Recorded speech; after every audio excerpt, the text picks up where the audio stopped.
I'm Dr. Amy Mechowski, and I'm the course leader for the Curating, Museums and Galleries semester course at Sotheby's Institute of Art in London. When thinking about how to secure representation by a gallery, I think it's important to realize that the whole concept of gallery representation is itself a mercurial entity. That is to say, what we may think of as gallery representation and what that relationship looks like between an artist and a gallery, it can take on many different forms.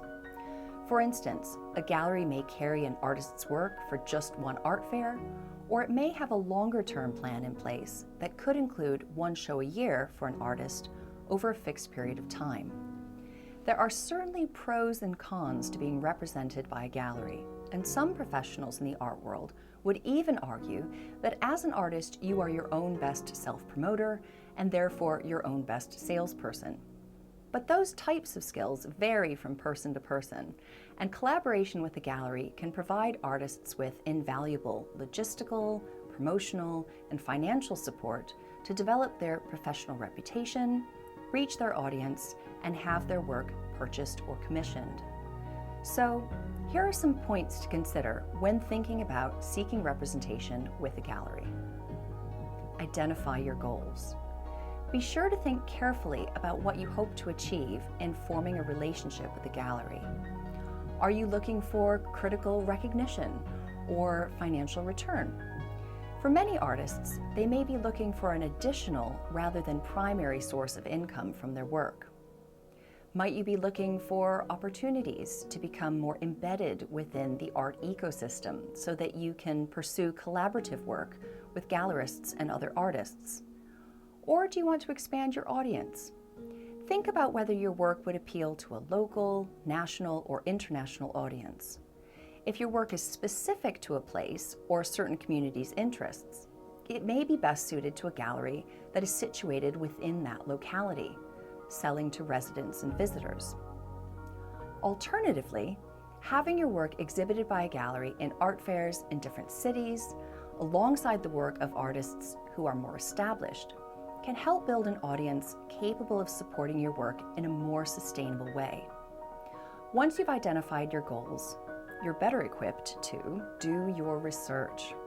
When a gallery chooses to represent an artist on a longer-term basis, it is making a strong commitment and significant investment in that person and their artistic practice in terms of time, resources, and finance.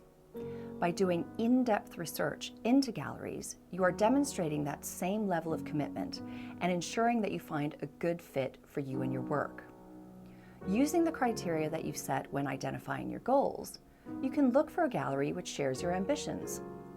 Some will support the creative process of an artist with a 5-year plan, actively managing their career development, and during that time, an artist might contractually only be able to stage solo shows with that one gallery.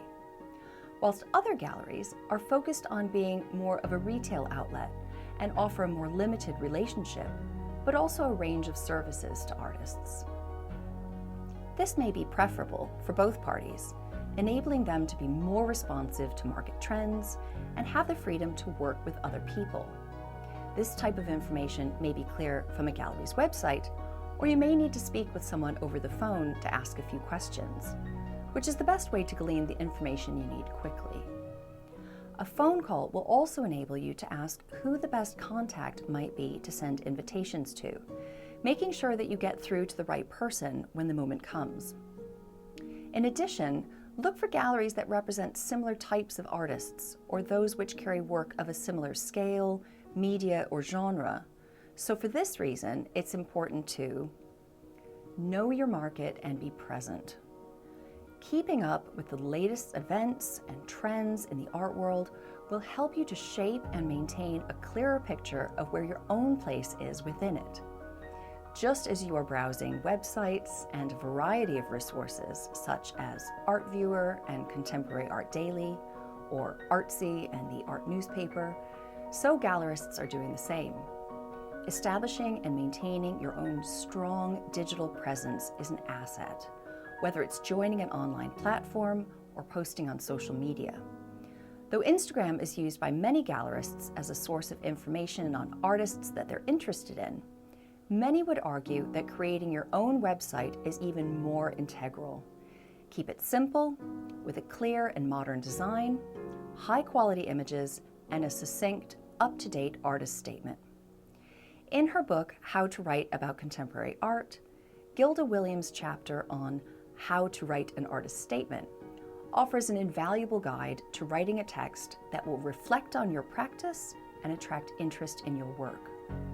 But some top tips include: keep it brief, about 200 words will do, include specifics about what makes your work unique without using any unnecessarily overcomplicated language, and identify a key theme, idea, or principle that binds your art together.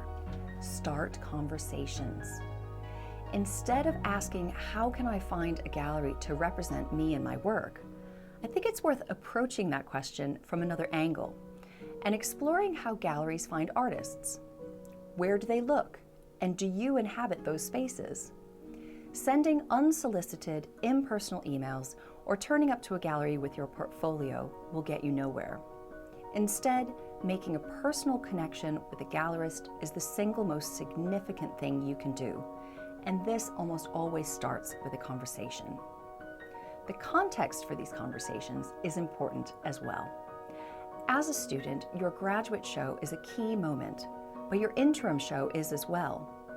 Both serve as platforms for you to show your work to a wider community.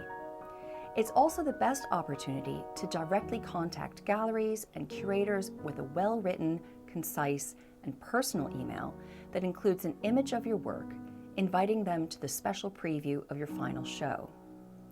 While art school has real value to an artist's development and exposure, it's by no means essential. Open studios can operate in a similar way to degree shows, giving you a chance to speak with gallerists and offering them the opportunity to see the work of a variety of different artists in person and within the artist's own working space. Dealing with rejection.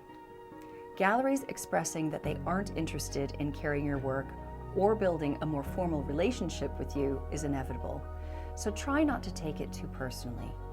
Galleries know the profile and taste of their collectors and clientele really well, and if they don't feel your work is a good fit for their program, they won't be best placed to promote you, especially as they have limited resources.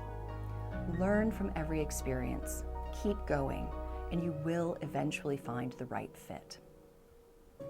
Securing representation. So you've done all the work and you succeeded. A gallery or galleries is interested in representing your work. As exciting as this may be sure to take your time to consider their invitation before accepting. Go back to the list of goals that you identified at the start of this process and check the gallery's offer against them. Some negotiation and compromise may be necessary, but knowing where you feel you need to draw the line will be a helpful guide. Don't hesitate to ask questions about a gallery's terms when agreeing to work with them. As with any business relationship, it's best for both parties to be clear and upfront about their expectations and responsibilities from the start, rather than making assumptions. Tom Christofferson's video in this series provides a thorough overview of some of the contractual issues to consider, and you can also check ArtQuest for helpful articles such as Contracts, as Easy as ABC, a user's guide.